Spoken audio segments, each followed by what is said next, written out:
दर्शन करे बर कौन कौन ही सब झन लाना है ना। चलिए हाथ उठाइए, बताइए भगवान को कि कौन कौन आना चाहते। तू मन भैया हो, नहीं आओ?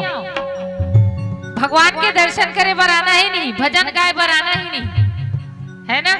सब झन लाना है भाई भगवान के दर्शन करे बर। केही भी जाथे जे दोनों हाथ ला उठा करके ताली बजाथे ना, ओकर हाथ के दुर्गुण रेखा हर खत्म हो जाथे और ताली बजाए से लकवा भी नहीं मारे, है ना। और जे ताली नहीं बजही ते हा गोड़ हपी रही।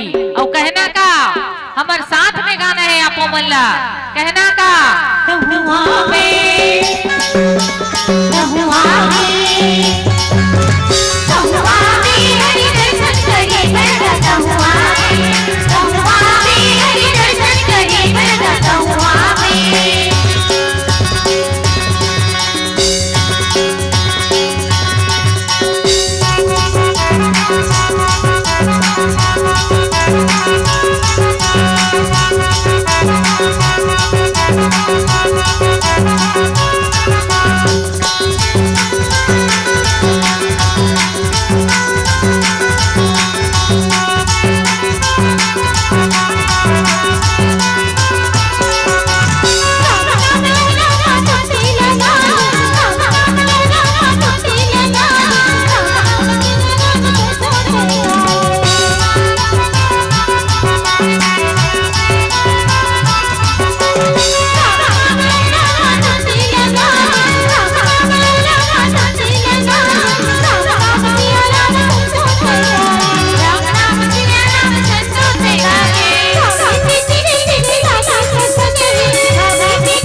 बोलिए लखन श्री रामचंद्र की।